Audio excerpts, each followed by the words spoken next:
la personne. Ce que je voulais dire aussi, je pars par rapport à l'attachement. On aime Dieu en lui prouvant notre attachement, en lui prouvant notre fierté vis-à-vis de lui. On n'a pas honte de Dieu parce qu'on l'aime. On le respecte parce qu'on l'aime. On est attaché à lui parce qu'on ne le craint pas. On connaît qu'il est là, c'est un Père aimant. L'Esprit, je reviens toujours à ce que j'ai dit, qui nous fait vivre. Sans Dieu, il n'y a pas la vie sur terre.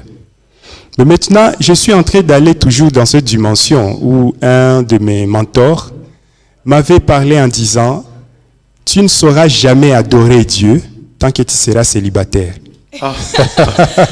Là, je scandalise un peu les célibataires, mais je suis en train de venir dans une dimension où... en train de choquer la francophonie. Non, mais j'avance quand même. Okay. Alors, il voulait me montrer en d'autres termes.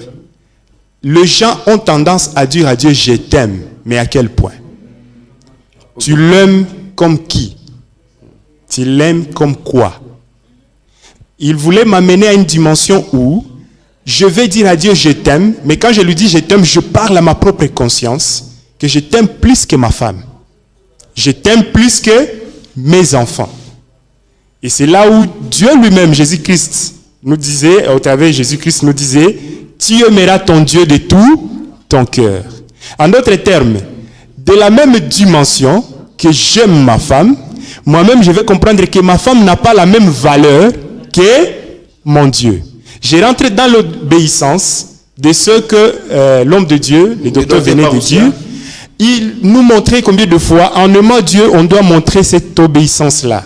Mais disons-nous la vérité, même dans notre sociologie africaine, l'homme est appelé à obéir à sa femme.